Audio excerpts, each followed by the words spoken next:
Hey everybody, welcome to Ministry in a Minute. Dr. Greco here. Listen, we've been talking about freedom this week, and we said that freedom is not self-determination.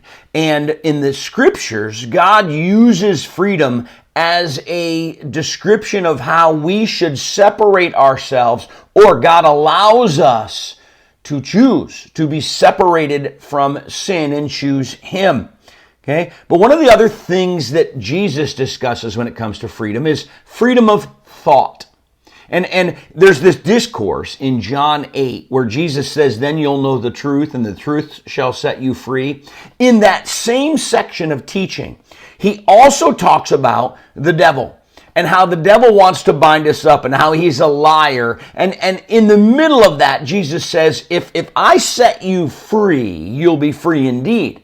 Okay? And all of this discourse has to do with freedom of thought.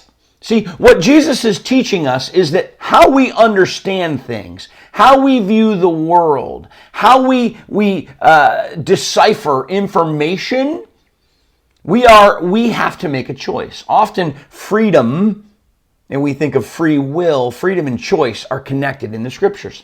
And this idea that we are free to view things the way God would have us view them, or view them the way we want to see them, is very typical of how Jesus taught. You know, the Apostle Paul said, we take every thought captive to Christ. And so one of the concepts about freedom in the scriptures is we have the freedom to think about things in a way that honors God, and to believe as a foundation that God is true, the Bible is right, and use that as a lens to look at things through.